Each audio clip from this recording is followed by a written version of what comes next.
Cumberbatch.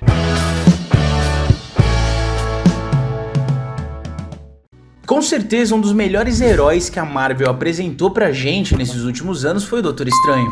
O personagem só era conhecido pelo grande público por participações pequenas em animações como a do Homem-Aranha dos anos 90, por exemplo, que foi inclusive onde eu tomei conhecimento da existência do Stephen Strange. Em 2016 foi lançado o primeiro filme dele dentro do MCU, com uma escolha acertadíssima no elenco, para o papel do Mago. A Marvel trouxe o Benedict Cumberbatch, que era famoso por Sherlock e também por Star Trek Além da Escuridão. E dali em diante a popularidade dele só cresceu e culminou no auge lá em Guerra Infinita com aquela cena fantástica de batalha contra o Thanos.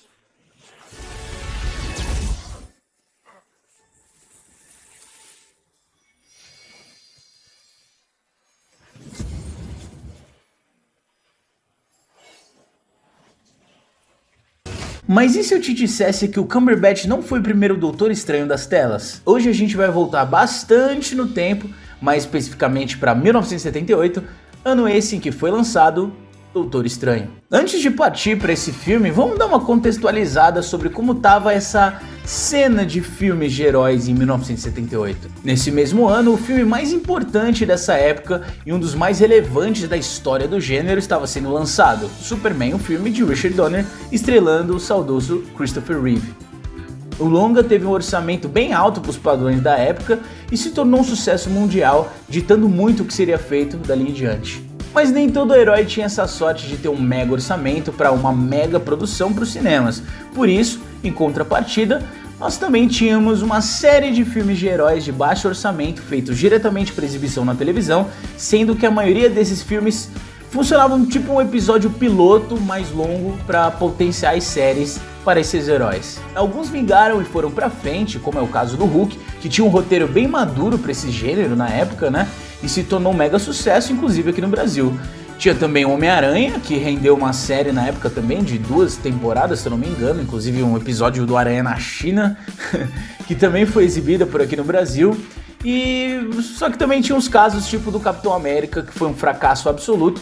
Inclusive eu fiz um vídeo aqui sobre os 2 filmes do Capitão América que foram lançados no fim da década de 70. Vale a pena dar uma olhada, o vídeo tá bem bacana, é só clicar no card aqui em cima ou no link da descrição. Engraçado, todos esses filmes que eu citei foram ao ar na mesma emissora, que foi a CBS, que resolveu arriscar e produzir mais um filme barra potencial episódio piloto de um personagem Marvel, e dessa vez o escolhido foi o Doutor Estranho.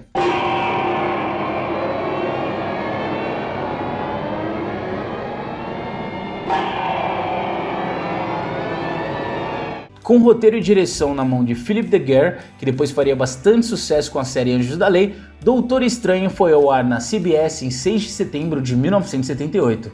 Como personagem título, nós tínhamos Peter Houghton, um ator que, não tem nada de muito relevante no currículo, e aqui já começa a primeira mudança em comparação aos quadrinhos, porque aqui o Stephen Strange não é um cirurgião, e sim um psiquiatra, meio canastrão, e com essa pinta de ator de filmes calientes, alternativos dos anos 70, se é que me entende. No lugar do ancião como mentor, a gente tem o Thomas Linner, interpretado por um ator bastante renomado na Inglaterra, que foi o John Mills, que deve ter se perguntado até a morte por que raios eu fiz essa porra desse filme. O Wong, personagem importantíssimo também nas histórias do Doutor Estranho, também aparece aqui no filme, mas esquece o Wong que a gente gosta e se importa do MCU, aqui ele é só um figurante qualquer. Anne Mary Martin interpreta a Clea, só que diferente dos quadrinhos onde a Clea é uma feiticeira poderosa, aqui ela é só uma jovem possuída pelo capeta. E nesse elenco a gente também tem a Jessica Walter de Arrested Development, falei certo? Interpretando a Morgan Le Fay, vilã dos quadrinhos dos Vingadores. Só que diferente dos quadrinhos, onde ela era descrita como uma personagem mais complexa e antiga, com uma forte ligação com o passado mitológico, no filme de 78 aqui ela foi retratada como uma vilã mais direta e com um visual mais moderno para a época, Essa versão da Morgan Le Fay foi uma adaptação mais livre e quase nada fiel à sua origem nas HQs. E é justamente com a personagem da Jessica Walter que nós começamos o nosso filme.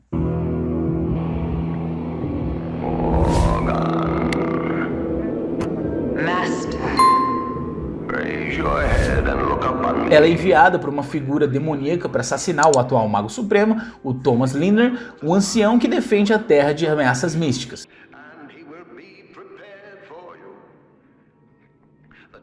e ela tem que executar essa missão dentro de 3 dias, e para isso ela possui uma jovem chamada Clea Lake e usa o poder para atacar o Lindner, empurrando ele de uma ponte.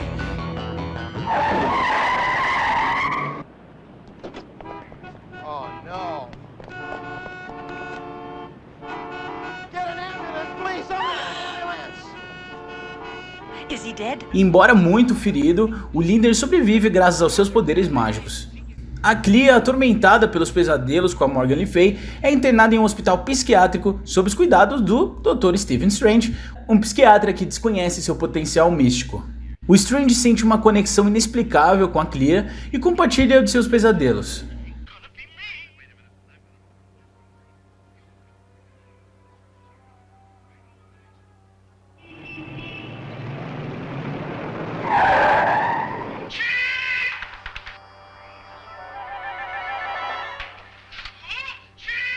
O Lindner procura o Strange no hospital e sugere que a Clea necessita de ajuda além da medicina convencional. O Strange, intrigado, obviamente, visita o Lindner, que revela a existência de diferentes dimensões e o papel do Strange como seu sucessor na luta contra as forças místicas e malignas. Mesmo relutante, o Strange é enviado ao plano astral para resgatar a Clea, confrontando o demônio Balzaroth, enviado pela Le Fay.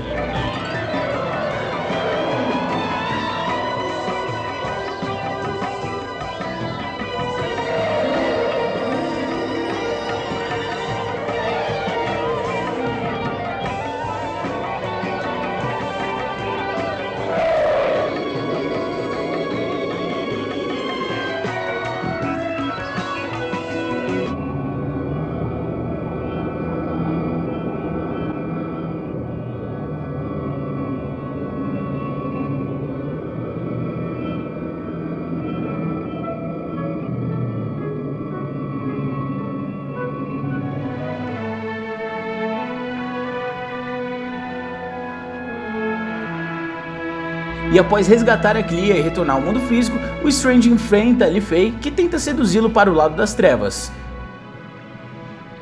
Take off the ring. The ring. It won't come off. Only the old man can take it off. Resistindo às tentações, o Strange derrota a Le Fay, resgata o Lindner.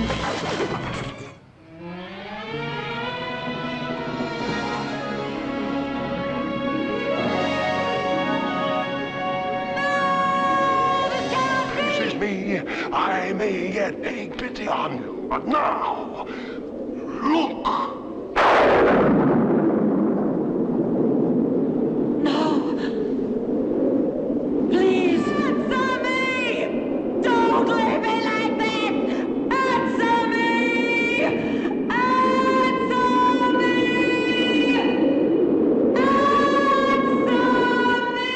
Com seu novo uniforme, horrível por sinal, aceitando sua nova vida como protetor místico da Terra, sugerindo que futuras aventuras estavam por vir. E acabaram não vindo. O filme foi um fracasso de audiência tremendo e acabou enterrando qualquer possibilidade de uma série do herói ver a luz do dia. A atuação do Peter Hoten também foi um ponto muito criticado na época, ela foi considerada sem carisma pelos críticos e também pelo público, só que, por outro lado, a Jessica Walter foi elogiada pelo papel como Morgan Le Fay, trazendo um toque sedutor e ameaçador à vilã. Acontece que mesmo para os padrões da TV dos anos 70, os efeitos visuais do filme foram considerados fracos, bem fracos. Os feitiços eram representados com luzes piscando e por fumaça colorida e efeitos sonoros simples, o que simplesmente não convencia muitos espectadores. Só que mesmo sendo um fracasso absoluto, depois de um bom tempo, o filme foi redescoberto, por vários fãs da Marvel e por fãs de produções obscuras de filmes de heróis, e acabou adquirindo um certo status cult entre os colecionadores e os entusiastas do gênero. Essa demora também se deve ao fato do filme ter tido uma disponibilidade bem limitada por muitos anos, aparecendo somente décadas depois em DVDs e VHS, só que hoje em dia não é mais o caso, Você consegue encontrar o filme facilmente em alguns streams, como o MUBI, por exemplo. Bom, pra resumir, não adianta também a gente vir aqui jogar uma obra de 1978 com o olhar de hoje, eu sei disso, só que basta uma rápida pesquisa para você ver que o filme já era considerado uma obra obsoleta desde o seu lançamento.